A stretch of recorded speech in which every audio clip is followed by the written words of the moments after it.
Good day, everyone. This is Panic Needles, and welcome to DDO Players News, where we take a look at the latest news in DDO and on the tabletop. And please welcome my co-host from Ravenloft, Dracula. Hey now, everybody. How's it going? Hey there, Drek. How are things going over in Barovia?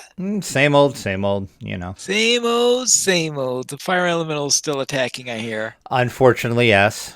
Thought we solved that problem, but apparently not.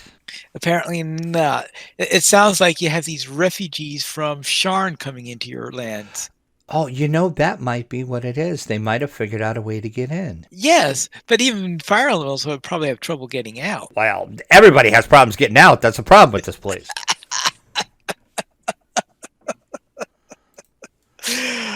Oh, well. Stupid gypsy curse. Yeah, that is a bit of a problem. Now, I guess there isn't the usual parade of people going into Indiana this year then? No, I'm sad because I should be in Indianapolis right now this minute.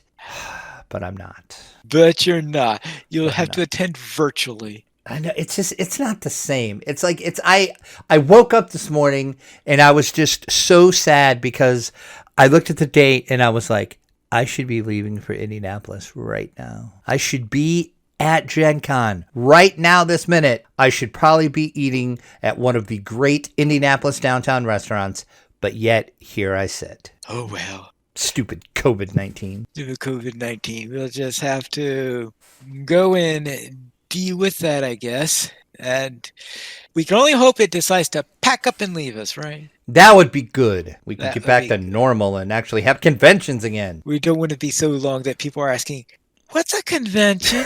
Right, exactly. Conventions, what are those? Well, back in the day, we used to get together with a bunch of people and we used to play games. Yes. It's a novel concept, but we did. It was glorious. It was glorious.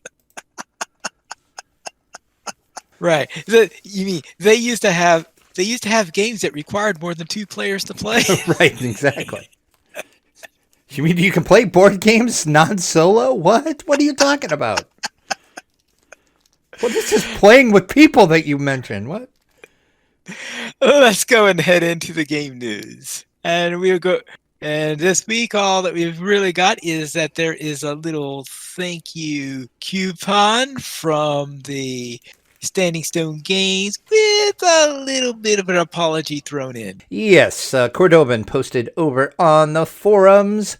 We apologize for the recent server instability you have experienced as we worked to resolve issues outside of our control in the data center and other environments.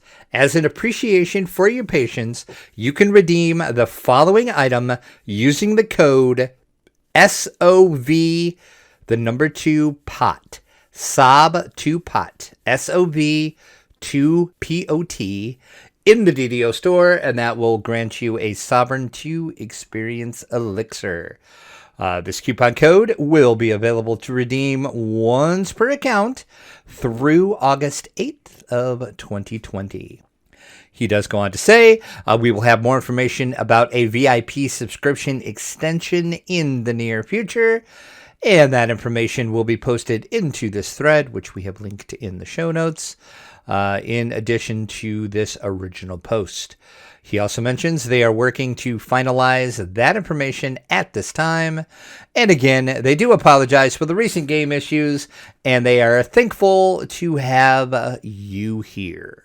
Yes, sort of we hope the closer to this entire incident. Right. Hopefully whatever the issue is resolved.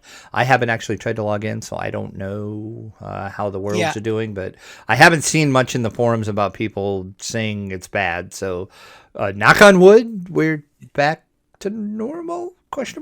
Yeah, it's interesting here that because things were more severe on the Lotro side, the coupon had a couple extra items in there. So in DDO, but though in DDO, experience means a whole lot more than it does in Lotro. Well, that's very true.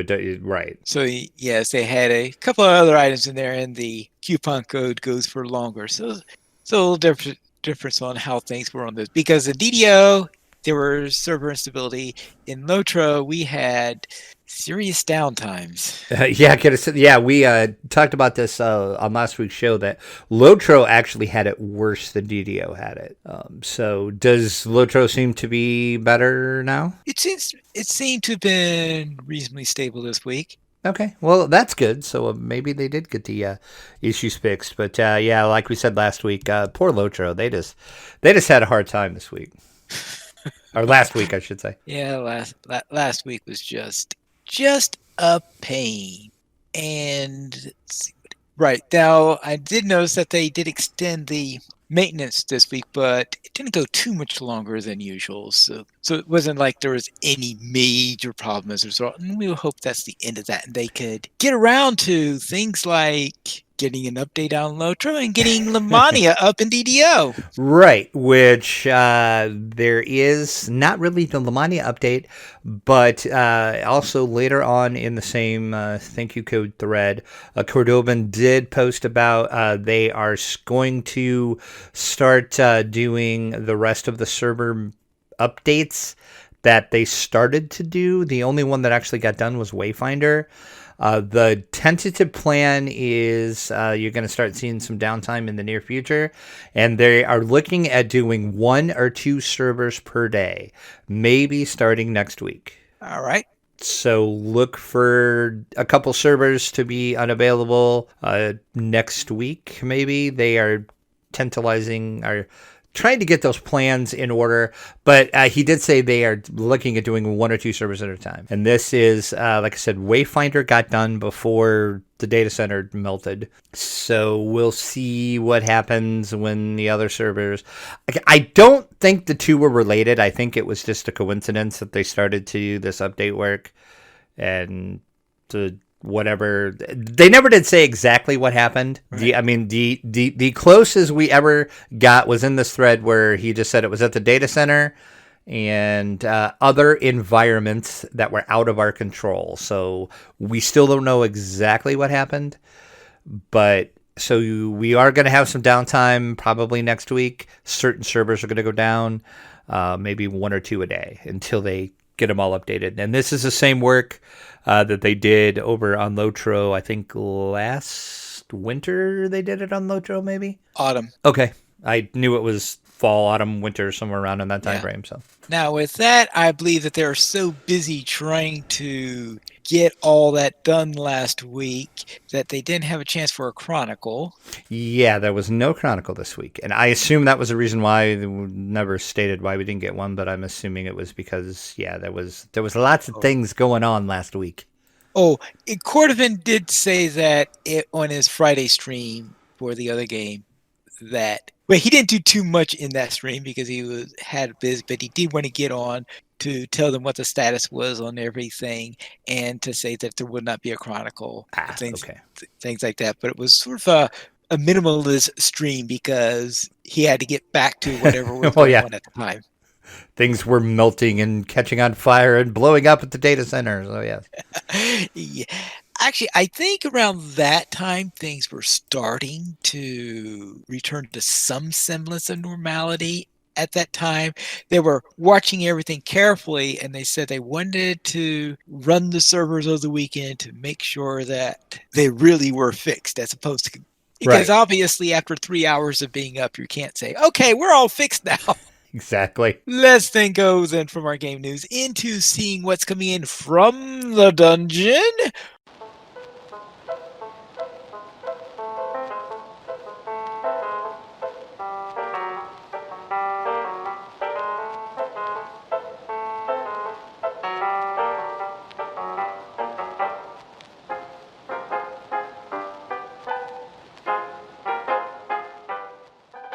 Where the Curse of Strahd revamped, the premium edition coming from WotC. See what they did there? Revamped. Get it? Yes. I see what you did, WotC. Yes, you can unearth the chair of Ravenloft one more time. Wizards of the Coast announced a collector's edition box set. Again, I love how they always say this, the world's greatest role-playing game. Anytime they talk about D&D, it's always the world's greatest role-playing game. Okay, Watsy. Okay. That's PR speak if I've ever heard it. It's called the Curse of Strahd Revamped, and it's packaged, wait for it, in a coffin-shaped box. Oh.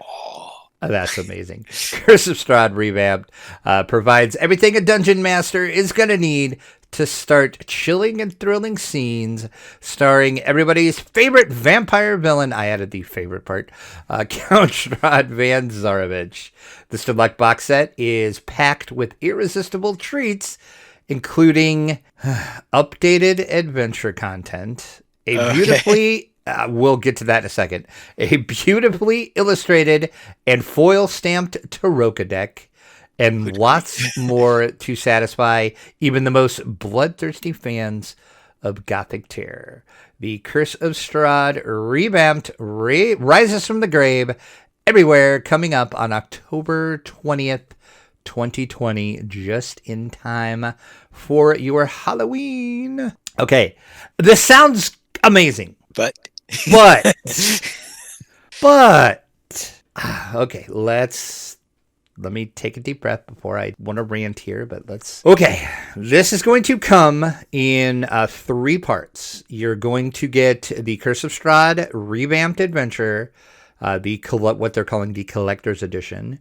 It's going to break down the beloved Curse of Strahd Adventure into 3 parts. So you're going to get 3 books in this box set. Okay, sort of like the 3 groups that we had in DDO? Sort of, yeah. Okay.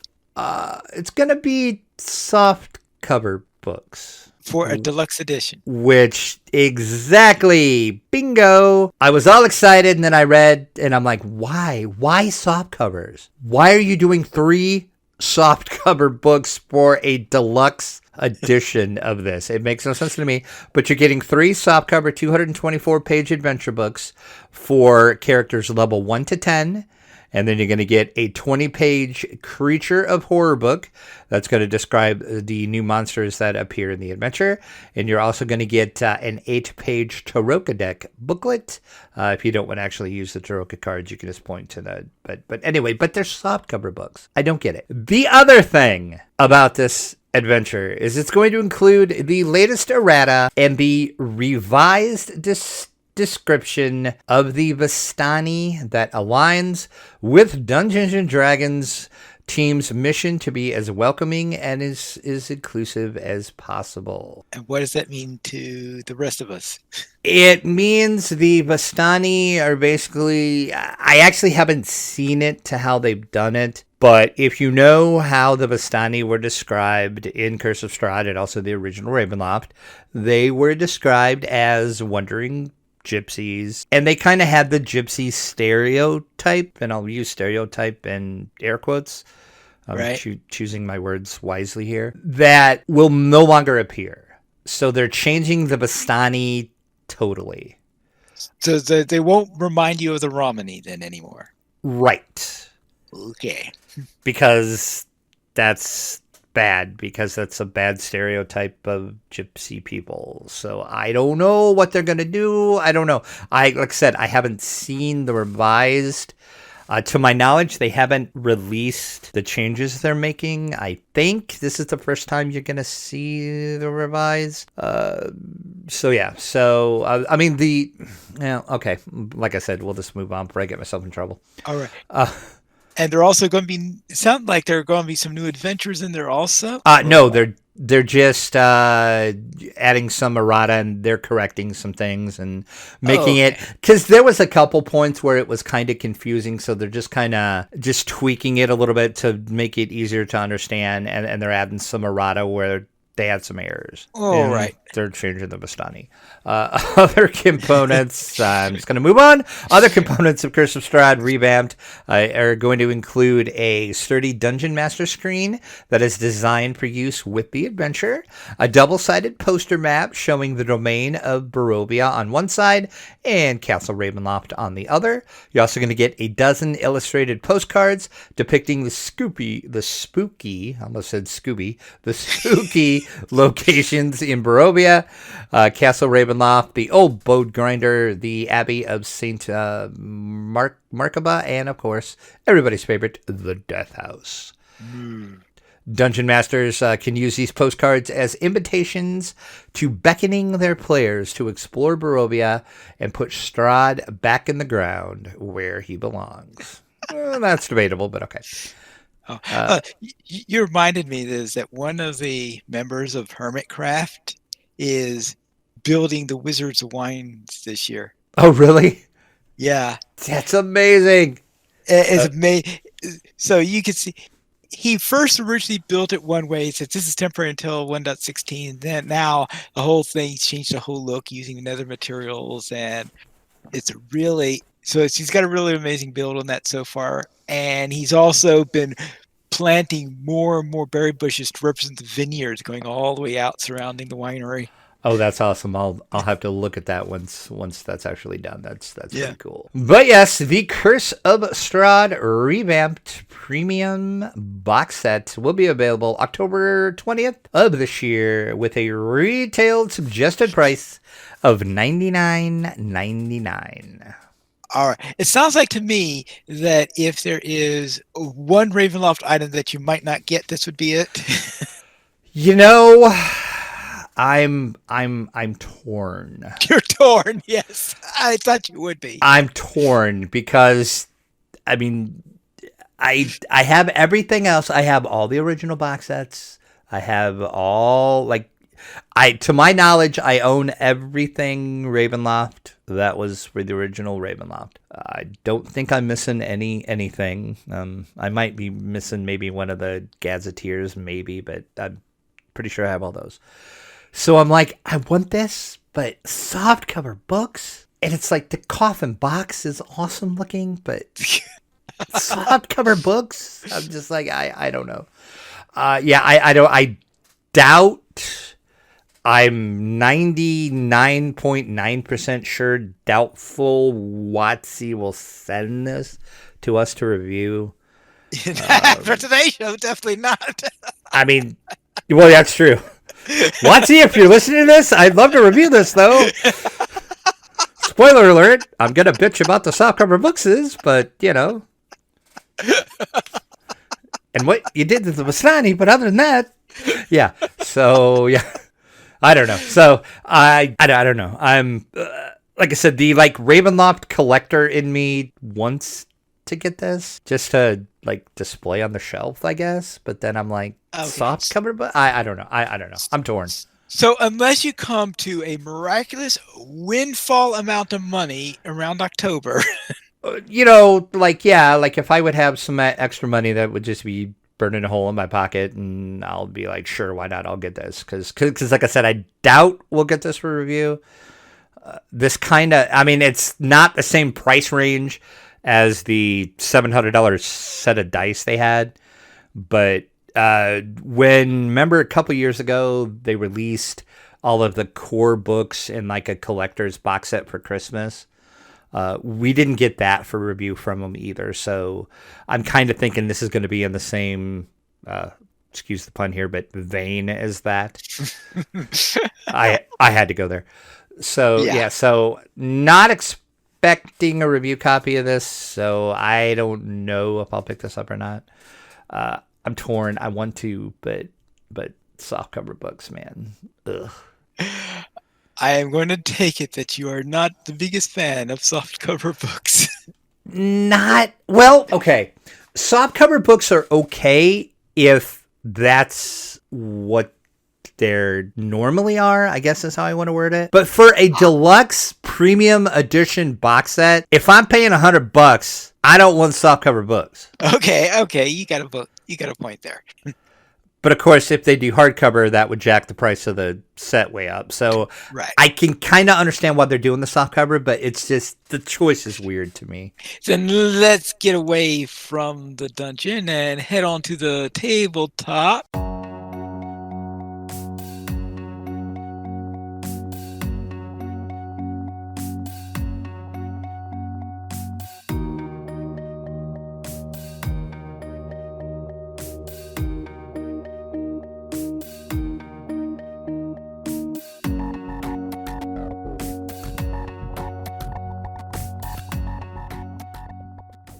Where we have winners to the Spiel des Jahres. We do. The Spiel des Jahres winner is Pictures. And Never that is heard of it. published by PD Bertag. Me neither. It's described as a party game in which players create images from unusual materials such as sticks, cubes, stones, and a rope. You are attempting to get their teammates to guess the answer from what you create from those materials. Okay. Right? I said never heard of the game, but apparently it must have something going for it because it won the Spiel des Jahres. And then the Kinderspiel is the winner is The Crew, The Quest for Planet 9. And that comes to us published by Cosmos. It's a co-op card game in which players must complete specific objectives by winning hands of cards while limited in their communication with each other. Yes, this has the unusual trait of being a cooperative trick-taking game. Which sounds bizarre to me, but okay. Yes, it is. It is quite bizarre. I've watched. I can't even remember who it is. I watched a playthrough of it. I don't ask me what channel it was that I watched it on YouTube, and it looks pretty fun. But it's kind of weird to have a co-op trick taking game. But yeah. So anyway, so congratulations to those two games, Pictures and The Crew, The Quest for Planet 9. Then let's head into what's Dungeons and Dragons Adventure Begins, which is coming from Hasbro.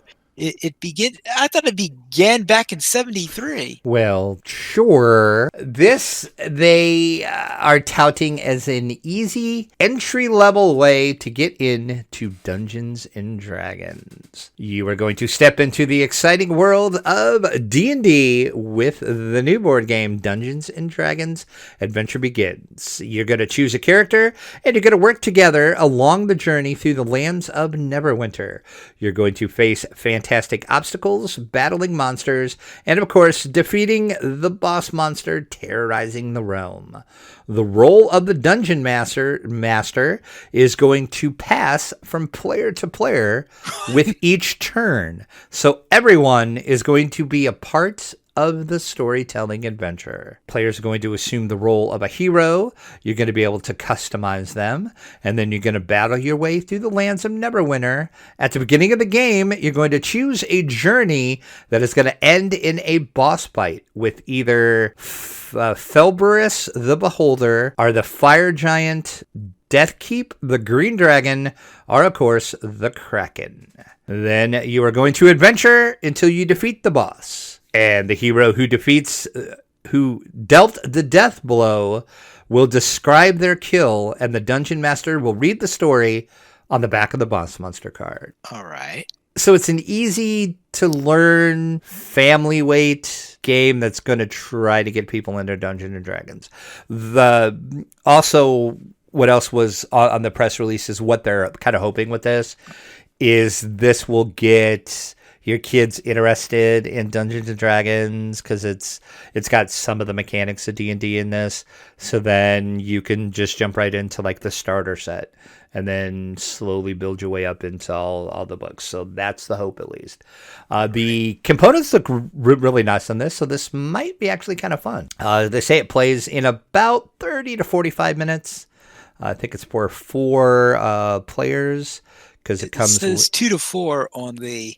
Okay. The box. Oh, yep. I didn't even look on the box. I was just trying to remember what the press release said. So yeah, so 2 to 4. Pretty sure it said 30 to 45 minutes. It comes with a bunch of stuff in the box. Actually, you're going to get 4 minifigures, 4 boss tiles, 2 20-sided dice, 10.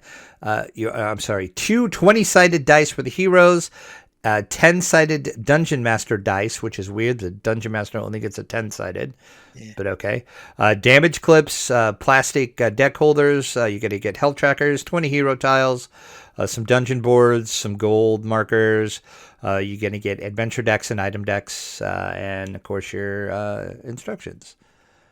10 and up, and it's going to retail for only $24.95. So it's got that good price point. It's going to be available at your friendly local game store, all online retailers, and Target and Walmart both. So it's not going to be an exclusive to one of them, how usually games like this in the quote-unquote mass market area are usually an exclusive to one retailer. This one's going to be available everywhere for only $25. So not a bad price point. It's kind of interesting, I think. Okay. While you're going through this, I was trying to imagine what they're going to do for the 50th anniversary, since that's coming up. Yeah, that's coming up quickly. Yeah. I was talking to somebody about that about a month ago too, and I said, I wonder if they got something big planned for the. You would think they would do something cool for the 50th anniversary D&D. I would hope Yeah. they would. Well, I'm sure they have plans. We'll find that out in a few years. Then let's head into our week in gaming.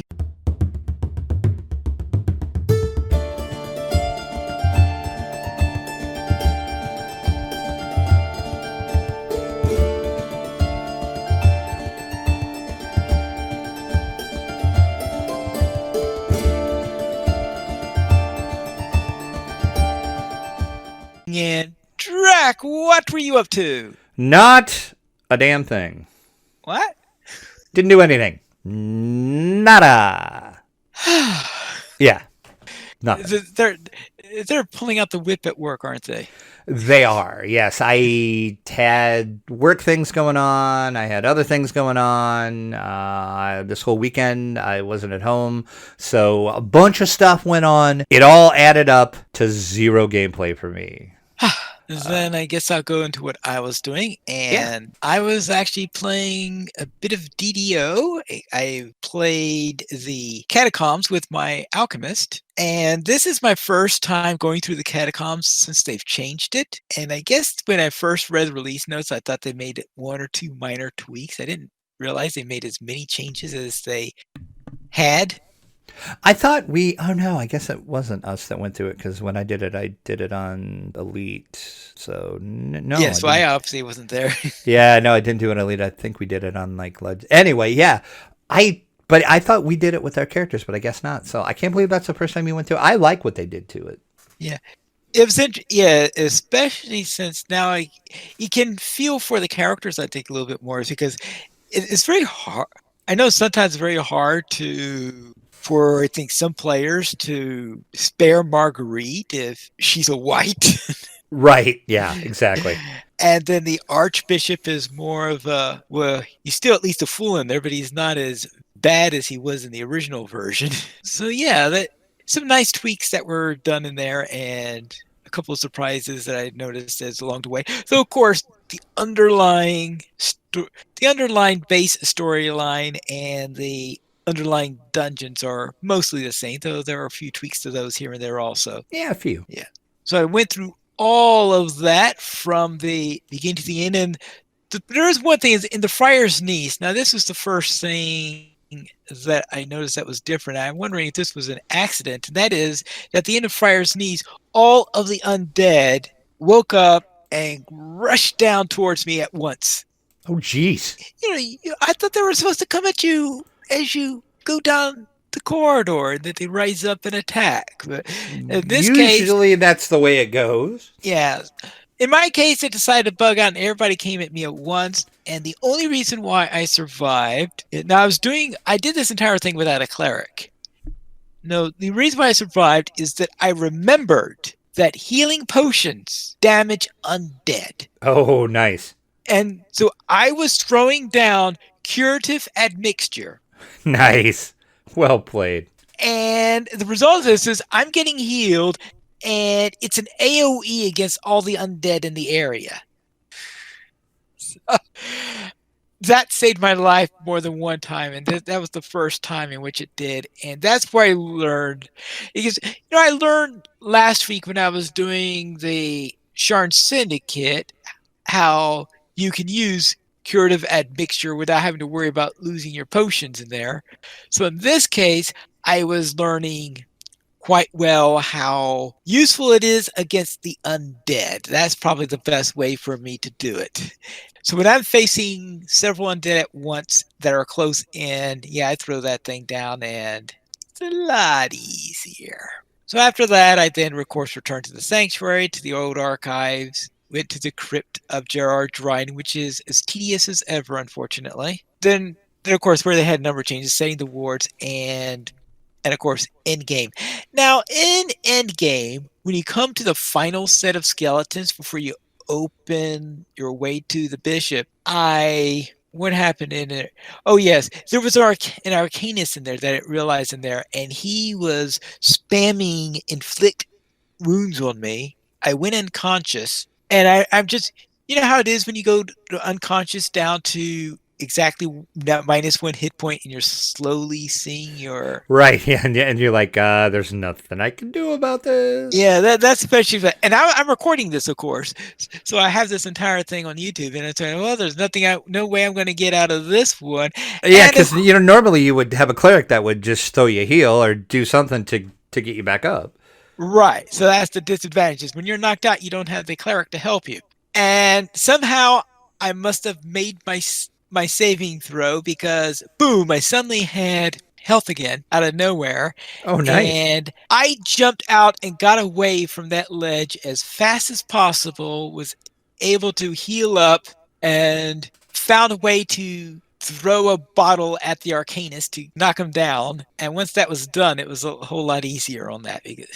So I managed to finish all of that in there. Then in Minecraft, I ran the final Mage Rage for July. Then for other video games, the I teamed up with the other parts of the Locho Players news team, and we all got together and played Civ 6. Then as for board gaming, for on SoloCon, where we're still on the one where you're supposed to play games that either had short titles or short play periods. And the first one I did for this week regarding this was Xia Legends of a Drift System. And one of the rules is that if you have a subtitle to the game, you don't have to count the subtitle as part of the link to it, as long as the front name is unambiguous. Thus, Xia, there's no other game called Xia. So we knew. So I played that one because of its very, very short title. And this is my first time playing Xia because before I was like, where that?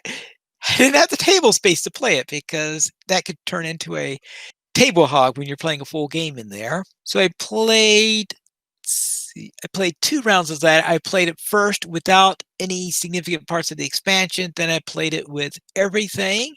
And this seems to be a very interesting game in there. So I had a nice time doing that. I think I need to still learn the game a little bit more in order to get everything done.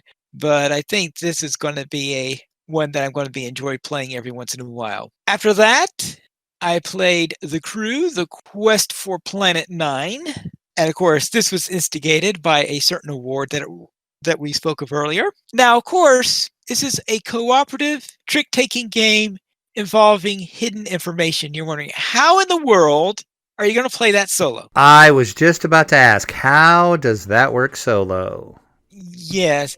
Now, there is no official solo set of rules, but I did find one on the Geek. And what they do there is that we have 3 different hands. You play with 3 dummies, and that the dummies each have a different play style. So the game isn't dependent on the hidden information because there is no hidden information. So you have full information, so you don't have the deduction element, but you have to puzzle out how to use the vagaries of each of those 3 dummies because one is playing high as possible, one is playing as low as possible, and the other one plays the cards in the order that they were originally dealt to it. So they have to play it in each of theirs in their own style, and they handle the communication element by you can occasionally use one of the communication markers to override what one of the robots is doing. So that way you have some control over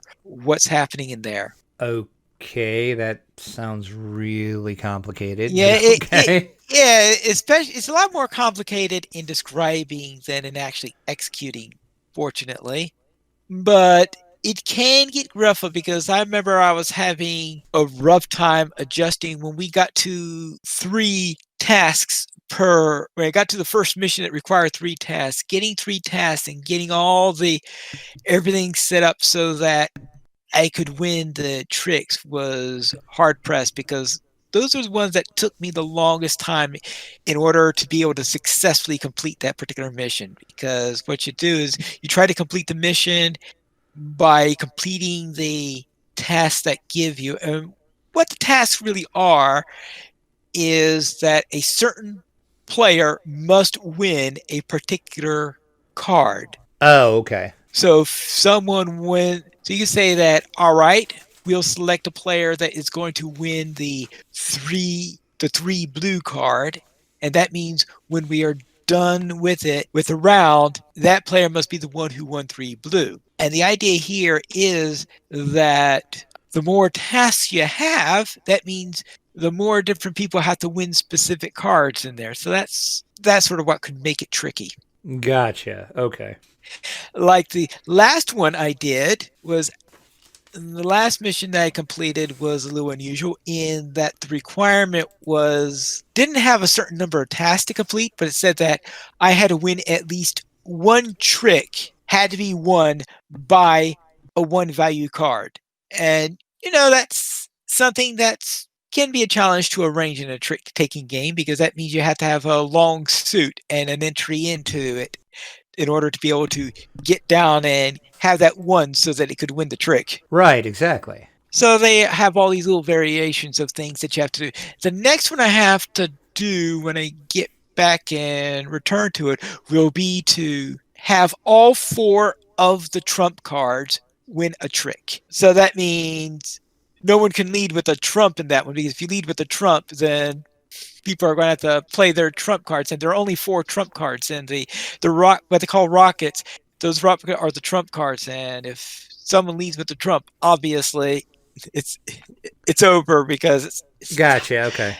that's of course unless all the other trumps have already been played. Because if someone plays a trump, well, I suppose that if one person was dealt all 4 trumps, it doesn't really matter all that much, but that's unlikely to happen yet. After the crew, I played Wordsy. It's been a few years since I've played that. That's a best described as a real-time word game. I forgot all about that game. We did a Kickstarter preview for that, and I completely forgot about that. You completely forgot about that. Yes. I did. It was fun. I liked it. Haven't touched it since, but yeah, I liked it. Yeah. So that was real tricky trying to come up with that one is trying because it's trying to come up with those words because if you want to get bonus points, you've got to be able to do the word in 30 seconds. Yeah, I remember it being hard. But I Yeah. remember thinking, ooh, Pineleaf would love this game. Yeah, but I was a bit surprised because the first one I played, the first round I played 3 games of it, I believe. It was either 3 or 4 games of it.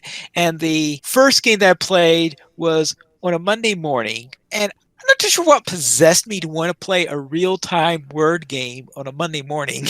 Yeah, I was about to say that's an odd choice for a Monday morning, but sure, you do you. Yes.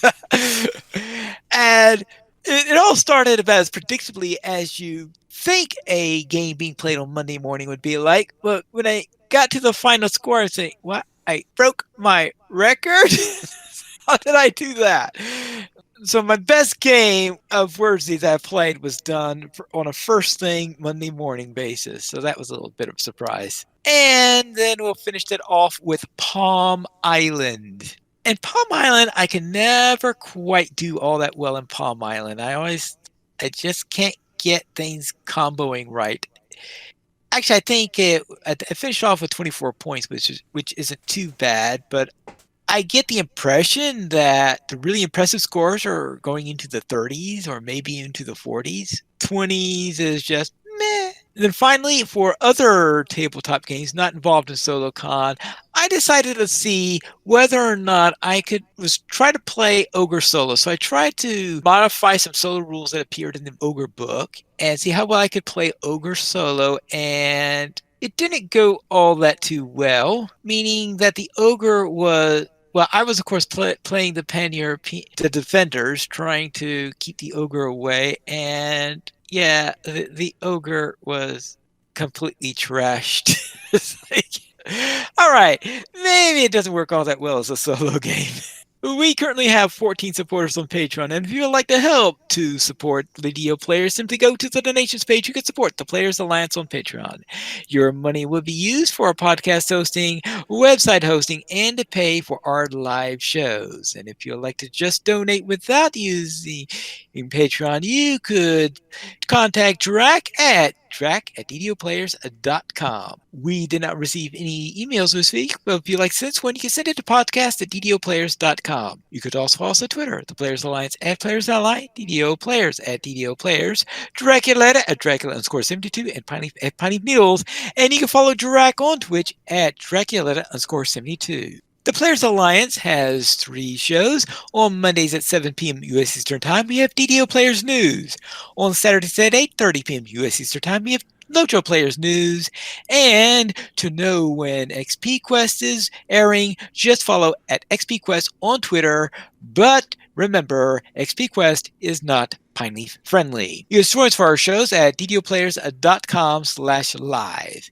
And that is all for tonight. And this is Polyp Needles reminding you to socialize responsibly.